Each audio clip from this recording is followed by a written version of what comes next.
It's time for Measure Twice. Welcome to Measure Twice. I'm Rob Perugini, along with Chris Kramer from C. Kramer Interiors and Joel Graber from Graber Customer Modeling. This is the show that helps you envision your home's potential. And you're listening to us on Michiana's News Talk 95.3 MNC. We're brought to you in part by Leatherman Supply. Everything windows, doors, cabinets, and countertops, with the showroom now open in Granger next to C. Kramer Interiors. And Hoosier Hardwood Floors, Michiana's trusted and valued experts on hardwood floors. You can visit them at HoosierHardwoodFloors.com. It's, it's the new year. Really, it's just a new date. I don't know. Just a few days in. It's just a reason for me to write the wrong year on things for the next, few weeks. I haven't done that yet. Oh, it'll come. Oh, I know. What's the cutoff for you guys to say Happy New Year? When do you stop wishing people Happy New Year? We're past that already. Now? We're already past it. 3 days. That's about it. 72 hours. That's over. Once the ball drops, Happy New Year. Now I'm done. Now you just move on. I tend to give people I haven't seen a Happy New Year. We're still hearing. We still are getting it for a little bit. For a little while.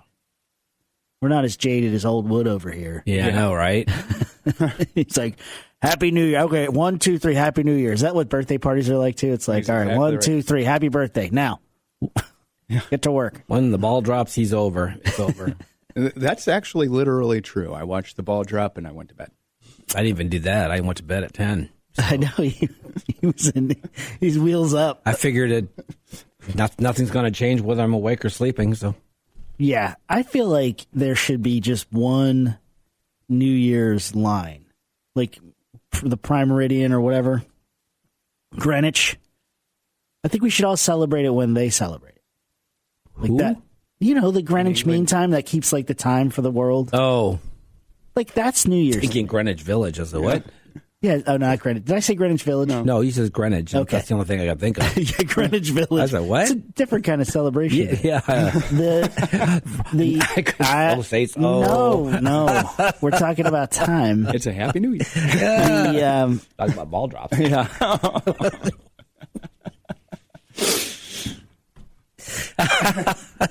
We'll just keep getting better. Yeah. I had you ruined it, okay? I had something really great to say.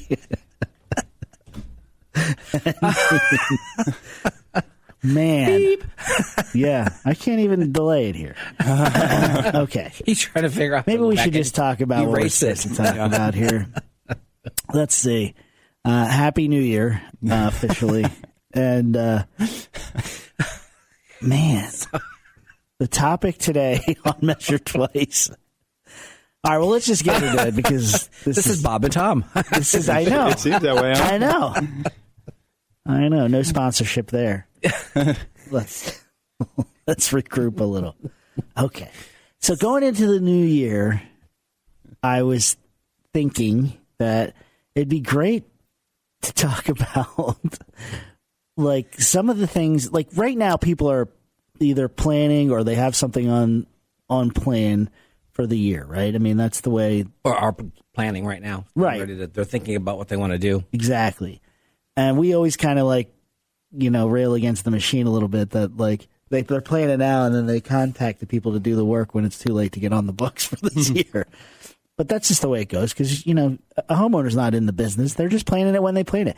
We talked about it, right? What are some of the reasons why they plan this time of the year? They had a giant Christmas dinner and nobody fit. Their kitchen couldn't keep up. It didn't function the way they were. The family grew, and I need this type of space. Right. Oh boy. Right. The bedroom. This is what I'm hearing. My wife's saying we need to redo the kitchen because I need a double oven and a bigger stove. You know what? I think she's right. She probably is. Well, your family's not going to get any smaller. Nope. No, he's a Graber. I know. They need honeycombs. They don't need rooms. They need hotels. He's going to be a hotel mogul, and just his family's going to be it. That's right. I'm not, but I think she's right. I think she is too. I just don't want to admit it. You just don't want to do it. Is really what it is. That's the thing. There's a lot of other people that need stuff done. That's right. You got to go reach out to the world. Look at the cobbler's shoes. That's right. Mm-hmm. That's an adage that if you look, the cobbler always has the worst shoes. They never have time to work on their own shoes. Yeah. Right. But you have. And yet, have you been in Chris's house? I haven't. I'm not invited. It's beautiful. I don't have the password to the gate. And the person out front with the clipboard does not let me in. The felt thing does not. He doesn't put the. You got to get past the armed guards. That's right. It's like I just the Godfather theme is just playing nonstop at that gate. It's kind of cameras.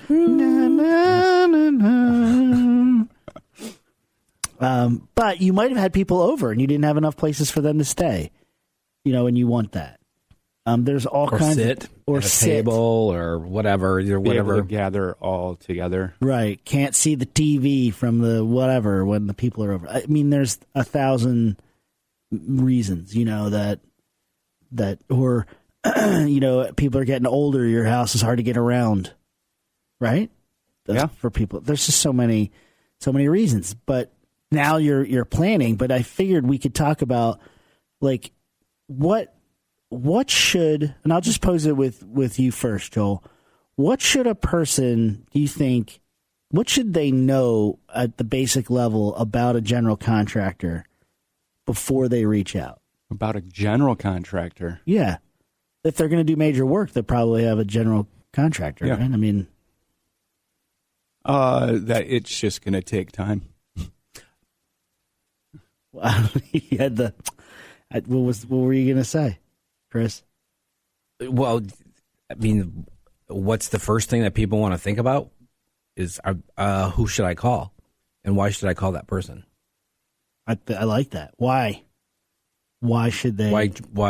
Why this company? Why this contractor and not this contractor? Because it's easy to throw dollars and cents around, but this is even before you even know what dollars and cents are. Right. Yeah, because it's really about quality that you can and then also a personality that you can. But you don't know the personality until you reach out, right? Right. Yeah. Well, it's like what we had talked about before we started the show. Referral is king. And a lot of times it's, somebody's getting a referral from a friend or a family member because they had a great experience. Yeah, and I think what Joel's referring to off air, we were talking about how business is driven by referral. And that's been true forever, know. And that's really the heart of this, I guess, is what you should know about a contractor before you call them is, do you know somebody who's used them? Mm-hmm. Because that's the original 5-star review, right? I mean, it is. And it's kind of important, that you have that. So right off the bat, I think is the first thing you should know about a contractor is, do you know somebody that's used them? Right. I mean, it's a long way of saying that. Right? You're doing a little research into make sure that that's the right fit. They're the right fit. Right. Because you might, if you have never done work before, you might talk to a couple, on your. Oh, absolutely. Right. I mean, absolutely. It's convenient but dangerous to go with the first person that you meet. It's like when your kid, if your kid's going to college and when they're looking for their college, I mean, you need to go visit more than one college. Right, because how do you compare? Yeah. And when they know, they know. Right. And I think with the contracting part, there's so much going on there. Such a high level of trust. It's important to, and I'm not discounting the design part, but we're talking about, what should you know about a contractor before you call? One is, the main thing is, do you know somebody that's done work for them? Do you know their work? Do they show you their work on their website? I mean, that's a form of that, right? I think that's important. Is there anything else you think you should know about them before you call? I don't know. Before you call? Yeah. I'm having a hard time thinking. I mean, there's a lot of things that you ask them once you call. Once you call. Yeah, but see, that's the no man's land, is that I'm about to make the call. And I think because once you've talked to them, you kind of, and we'll get into that later, but that initial call, I think that's the hardest part, really, because you don't know anything. What are you supposed to know before you call? It's like, oof, that's my point. It's You can only know if somebody's referred or their website or their reviews. That's about it. No, you're just reaching out there. You know what I mean? I mean, that's that's a fact. Barring, some specialty work or something that like this is the only person that does exactly what you're looking for, I guess. Then you're just screwed. You're just stuck with whatever you get. But my point is, like you said about colleges, you have to take the leap.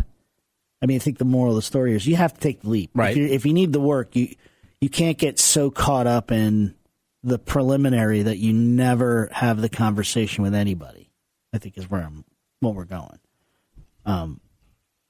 Then once you meet them, we have a whole conversation. We have all kinds of things to talk about that.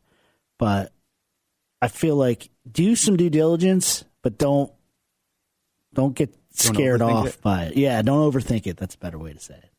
But when we come back, let's ask the same question to Chris about designers. When we come back, this is Measure Twice.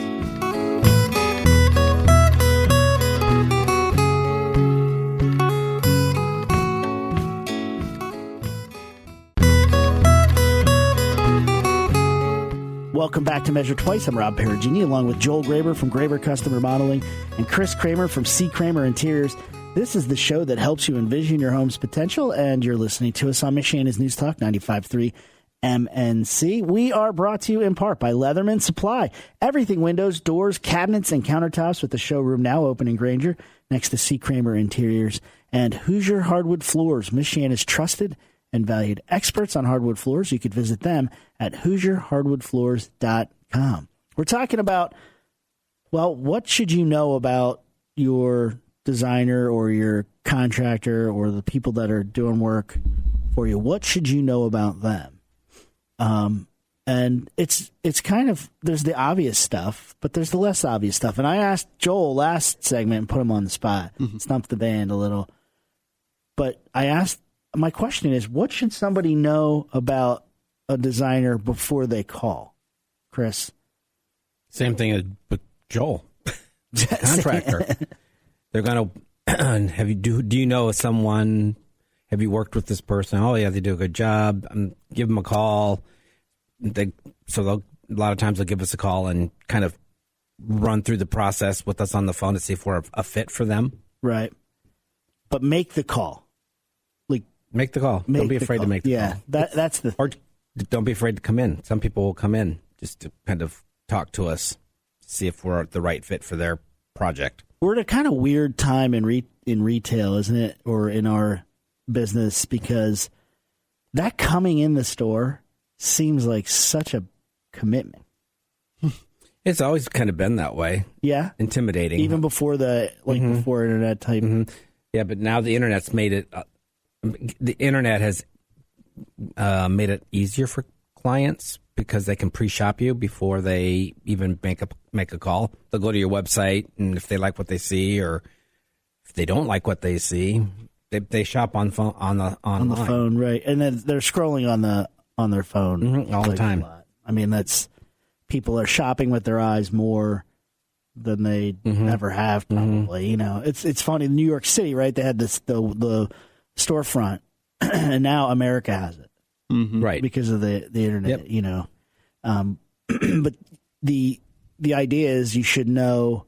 Do you know somebody that did the work? And if you don't, you've got to take the leap, right, and have the conversation, right. I mean, really, that barrier should not stop you from moving forward. But it seems like the biggest barrier, because isn't it? It's easy to shop your fixtures and furniture from your living room, Yeah, anymore. And the internet's educated the clients. People are more educated now than they were previous, because there's more information out there for them to research. So as a designer, you have to back it up. You have to know your stuff. Or be honest about what you know would be better. Yeah, because not everybody knows everything. Oh, and you never will. Yeah, that's not reasonable. Yes, exactly. It's just like everybody has there's expertise in you as designers. You can't know everything. Like if you're a kitchen designer, you're a kitchen designer, and so there are specific types of design people that fit certain parameters. Right. Like I don't do everything because I don't do enough of one thing to be an expert in it. So I turn that over to the expert. Which is wise, right? Because you don't want to do... Right. It's like kind of like me with electrical or plumbing or masonry work or whatever. I'm going to bring good people in, and because I don't do enough of that to be good at it. Yeah, right. That's... Or as good. And there are there's a reason we have subs, and that's your job is to kind of oversee it. So, but yeah, I mean, you can do it, but it might take you longer, and than having someone, like I can lay out a kitchen, but that's not what I do every day. So there's a lot of technical detail. We often talk about this in here, that maybe the best quality you can have out of a contractor and a designer is that they need to know what it looks like when it's right. They need to know. They're like a good coach, right? A good basketball coach doesn't need to be able to slam dunk a basketball or get open in the paint. They just need to know what it looks like and how to get there. It's collaboration is what it is. There's a lot of collaboration between designers, contractors, subcontractors. It doesn't get done without all of the collaboration and all the pieces. It's like I always compare it to like putting together a puzzle. You're doing it piece by piece, right, to achieve a finished product. That's an interesting question you can ask your designer or contractor: is what kind of collaboration do you do? What kind of relationships do you have? I don't think anybody would think of that, really.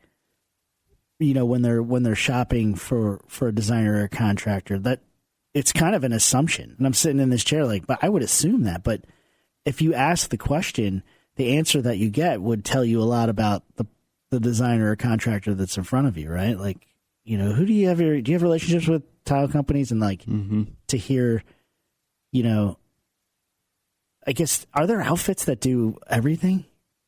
Not around here. There are some out there that, and I don't know that anybody does everything. Because how could you? You just couldn't. You couldn't. You would never get past, like we don't work on just one project at a time. We have multiple projects in the works. Right. So if you were doing everything, you couldn't do it. You can't. Or you couldn't do it well. Correct. Or you'd have a huge company. Yeah, it would have to be a giant company. So, learning about, for me, from this chair, my advice is also learn about who they work with. Oh, absolutely. What's your relationship with who you work with? How often do you do work? These are questions that you're not trying to stump the person that you're talking to. You're just having a conversation to get a feel of how comfortable they are. You know what I mean? You get a lot of I don't know if we can do that. That could be a sign, let's see here. I've never done that before. That's weird. Yeah. You don't want to hear that. No. I don't know why we put a Southern accent on people, but once you have made that call though, right? What do you think where do you think you should go? That initial call, Chris, when somebody comes in, mm-hmm. I know you're saying, well, what do you want? What are you looking to do? After that, right? After you know what the project is, where do you start them off? You haven't really met them. They've just come in, or it's that first phone call, but you're about halfway into that first phone call where you're getting into some meat and potatoes. Mm-hmm. Yep. Where do you start? How do you start to guide them on that process? What's the next step? Yeah. If they've called, to meet at their house so we can go over the scope of the project that they've called about. What do you usually uncover at that? A lot. You're seeing the space three-dimensionally. Right. And you can kind of get a sense of, I want to remove a wall, or I want to expand my kitchen. And so now, on the phone, it's kind of generic, but then when you physically are in the space and you see what your parameters are and what you're working with, That's the next step. Okay, yes. Oh, I see what you're. Oh, okay, I see it now. So you want to do this X, Y, and Z, and sometimes we'll say, oh, have you thought about if we did this, we could do A, B, and C. Right. Or come up with some different ideas. Spend some time in that dream phase. Right. Just to kind of go through some potential ideas of what the project could actually be.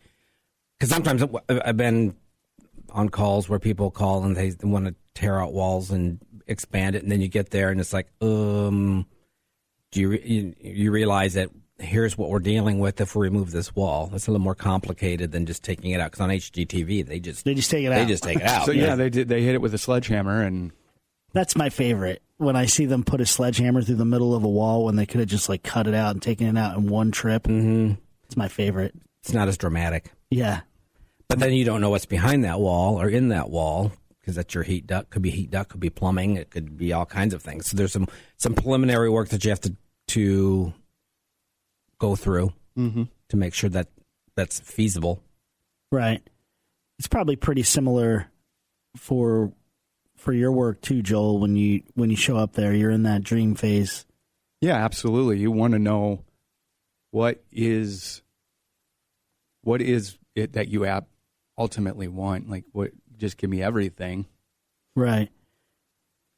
And I think that in that dream phase, I think you guys, I mean, I'm assuming you're not necessarily talking all cost at that point, because you want to, I don't know that you don't want to like hamper their ideas and in the beginning, like right out of the gate. You can't really even, it's difficult to talk about cost when you don't have a complete plan. Right. And then you kind of like, and then you suppress like what could be. You can't make a decision on behalf of the customer, and I think sometimes that can be a negative if you start shooting out numbers at an initial meeting, because that's not what you're there for at that point. Right. No, I mean, I want to know. Yeah, we'll go over everything that they want to do, timelines, and I will ask if there's a budget number.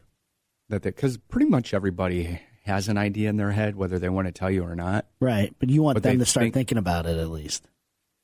Well, and I also want to know, like, where do we really stand? Can we get close to the dream, or are we going to have to... Dream-like. Is it going to be the dream or dream-like? But when we come back, let's dig in a little. Hold that thought, Chris. I know you're about to say something. We got to keep it in there. We'll be right back. This is Measure Twice.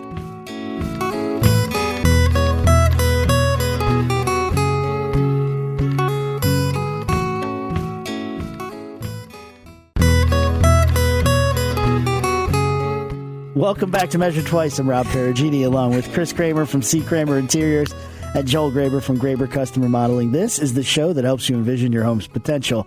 And you're listening to us on Michiana's News Talk 95.3 MNC. We are brought to you in part by Leatherman Supply. Everything windows, doors, cabinets, and countertops, with a showroom now open in Granger right next to C. Kramer Interiors, right on the corner there. We're there. Yeah, right there. And Hoosier Hardwood Floors, Michiana's trusted and valued experts on hardwood floors.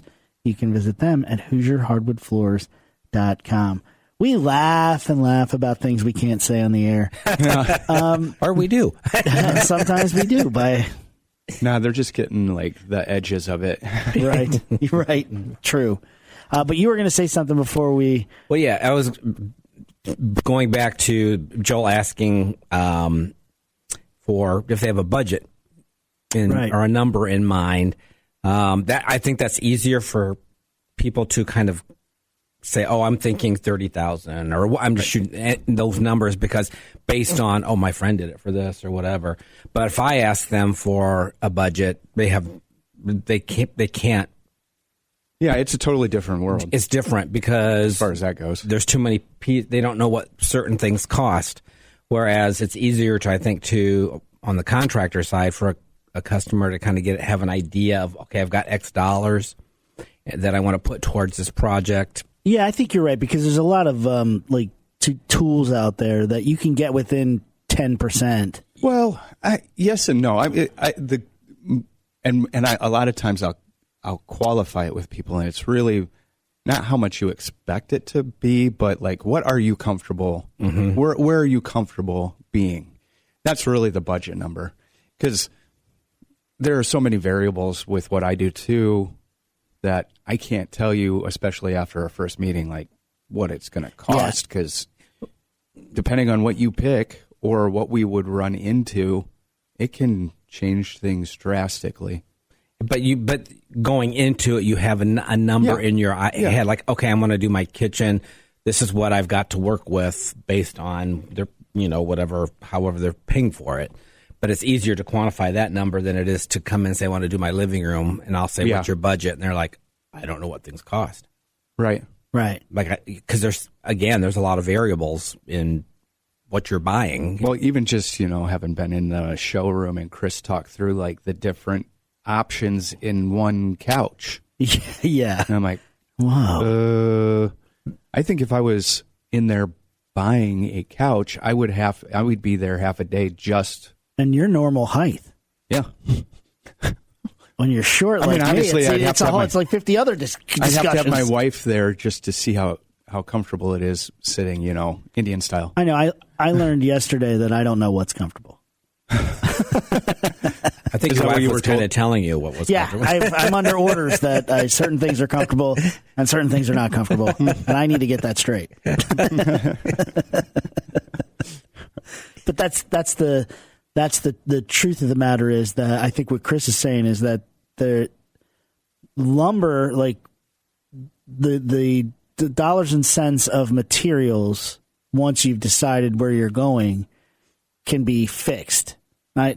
Hear me out. Whereas in the design world, the difference between you can do a $10,000 swing based on how your back feels. Yep. On a or it's such soft. There's such a range. There's a huge range in pricing structures in the furniture. Yeah, I think that's where you're kind of going. It's like, right. Gosh, do you want to spend this much money on it, or do you want to spend this much money? Not that there aren't swings in kitchen remodel, because you can go from one appliance to another appliance, one cabinet to a different cabinet, one countertop. Right. They are there. But the general public has an idea already of what a kitchen might cost. Yeah. Well, to a degree. Yeah, I mean, even like if somebody asks me, I'll say, well, let's go to the cost versus value, because that oftentimes for our region is very close to where we're going to end up. Yeah, and I think the upfrontness, if that's a word, right, is important. If you're dealing with a contractor, they should be able to be upfront about it. But that brings me to something that is a complication for a contractor that maybe designers have it, I'm not sure, but a contractor, when they're bidding your work out, is relying on subcontractors to get them bids back. Oftentimes, which I don't think people take into account, not because they just don't know that this isn't just one person going in, walking around, putting a pencil behind his ear, scratching his beard and going, this, and writing that down. It's a lot more complicated. Yes. And you want it to be that complicated, because you want the right people, the ones that can get the job done in a timely manner, mixed with talent, mixed with. Yeah, I mean, and I think it's important that people realize that, okay, we brought the contractor in. Okay, now that contractor is going to bring in the electrician to look at the scope of the project, the plumber, the tile set, or whatever it is that the sub that they bring in, because now they're going, because each one of them has a piece of this project. Right. So let me reset for everybody. We're talking about what should you know going into about your contractor, about your designer going into a project. What should you know about them from the beginning, in the middle, and that's kind of where we are. Once you've decided what work you're going to do and you're bringing the experts in, there's a process that goes on behind the scenes to get you the numbers and the timing, which is also a hidden talent of the experts that you brought in. Right. That's part of what you're paying for when you hire them. Yeah. Yeah, and that's an advantage. You're paying for an advantage. If anybody's ever generally contracted their own work, will probably tell you it's worth it to not do that. to get somebody to handle that together. Right, Chris? I mean, like, it's not. And sometimes we're the general contractor. Right. Sometimes we're depending on what it is. I mean, like if it's, I know that one of the designers now is doing a remodel of a lake house, but she's contacting the painters, and it's not like new kitchen, new bathroom. It's just basically Like a refresh? not like a refresh, painting, carpet. So she's lining up all the people to go in and take care of the specifics for that project. So we do the exact same thing. Mm-hmm.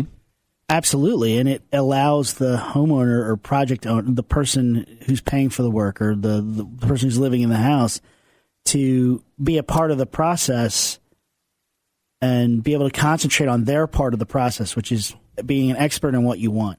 Right. And Right. it's, and it's, we're making it easier for the client. Because if they were trying to get the painter and they were trying to get all, Yeah. it's far more difficult and time consuming. So we basically save people there a lot of time Yeah. and a lot of effort. They just put it in our hands and we take care of it. I think that's a good general contractor does the same thing, right? Like, you're basically part Joel, you're part traffic cop, part project manager, part politician, part like there's all kinds of things going on there, right? When you're on a project, Psychiatrist. psychiatrist, right? Well, you do. We've talked about this a lot. You should know about your designer and your contractor how comfortable you are speaking truthfully to them.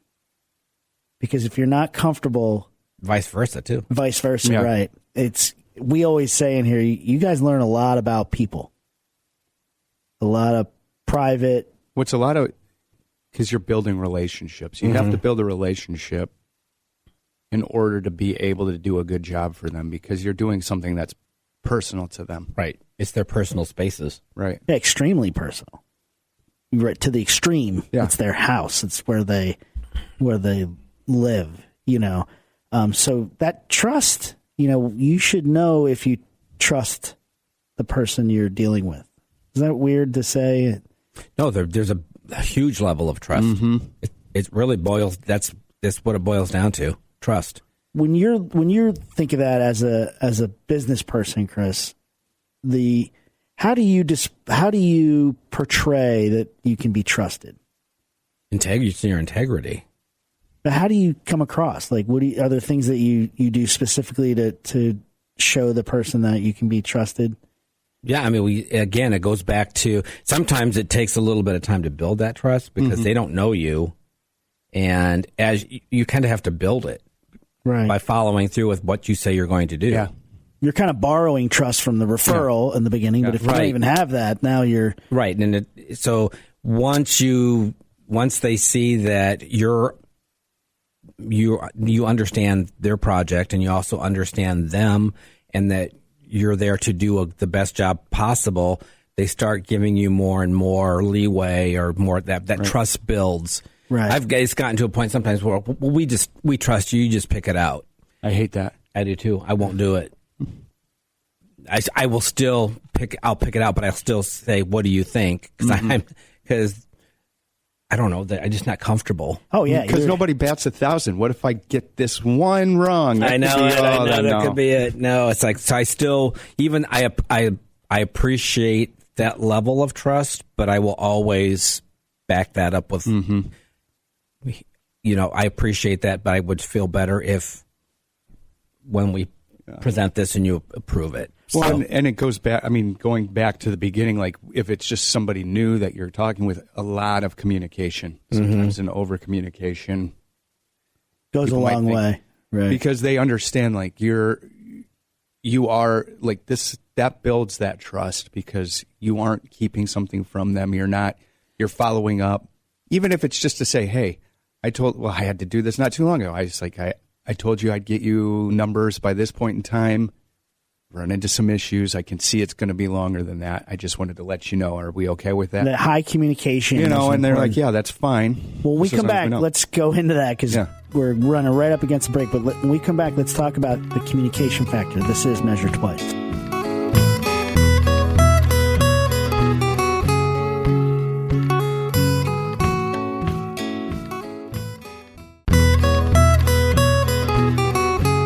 Welcome back to Measure Twice. I'm Rob Perugini, along with Joel Graber from Graber Custom Remodeling and Chris Kramer from C. Kramer Interiors. This is the show that helps you envision your home's potential, and you're listening to us on Michiana's News Talk 95.3 MNC. We're brought to you in part by Leatherman Supply, everything windows, doors, cabinets, and countertops, with the showroom now open in Granger next to C. Kramer Interiors. And Hoosier Hardwood Floors, Michiana's trusted and valued experts on hardwood floors.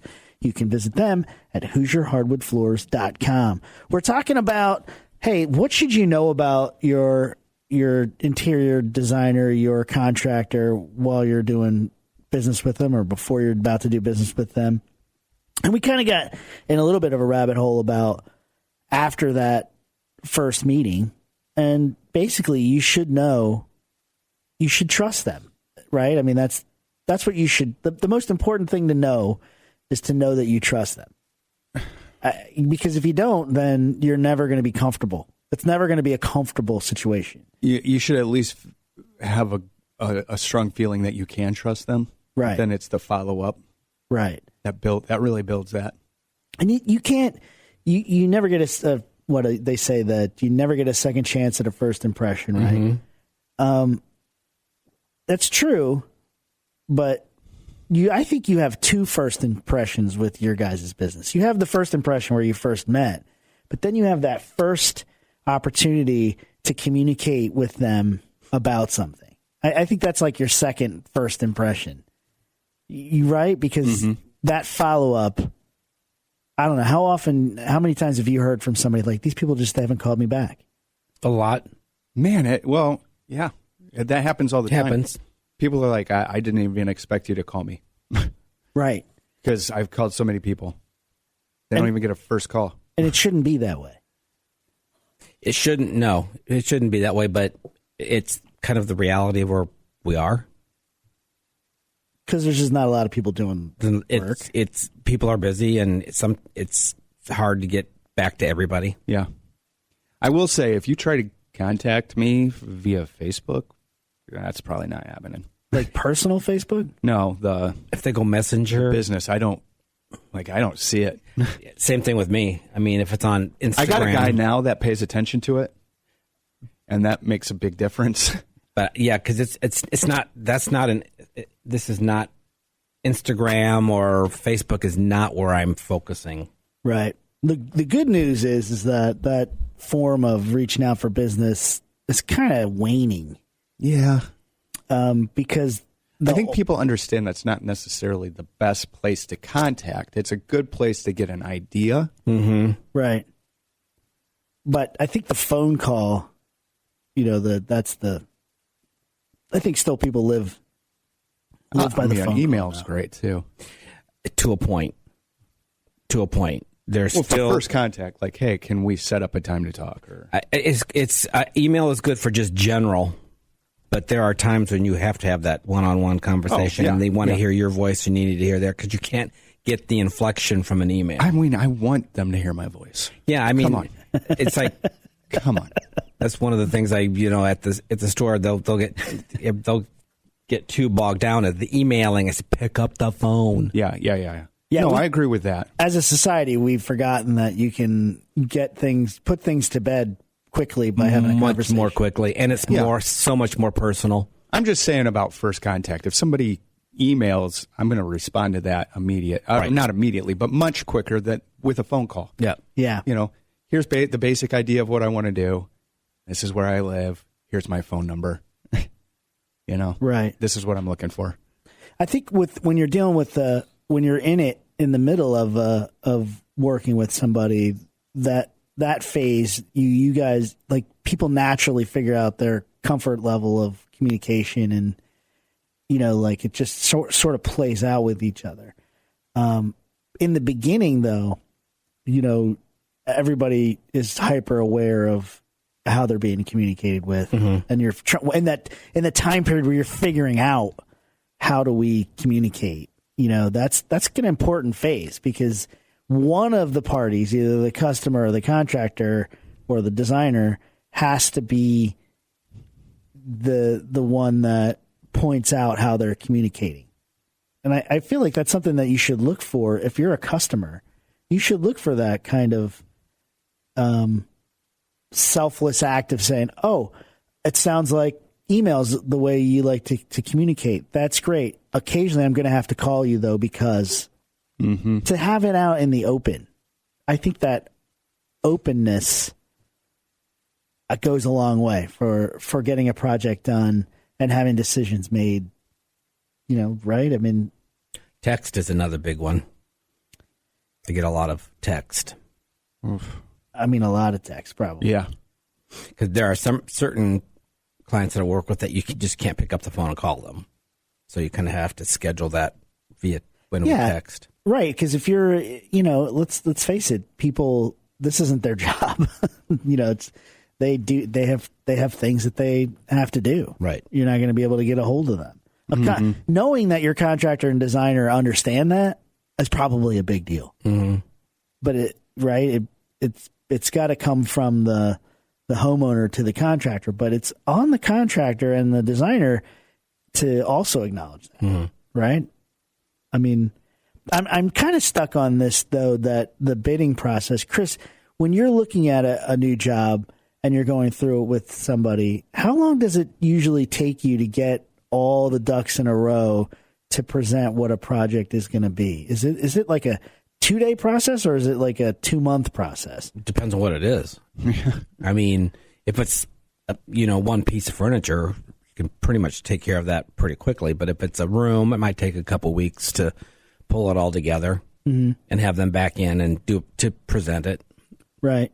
Joel, what about you? How long does it generally? I know it depends, but go through that. No, I mean, you had touched on it earlier that we rely on people getting us numbers. So if depending on like an addition, I will get a takeoff from my building supply place. So I'll get them all the information, prints, things like that. They'll get me a takeoff. I need the electrician, the plumber to get me some. And typically we're going like allowances. So it doesn't take as long, but you still, like, everybody's busy, We're out of time. So if you could take away that, it's golden. We'll talk to you next time on This is Measure Twice. Podcasts by Federated Media.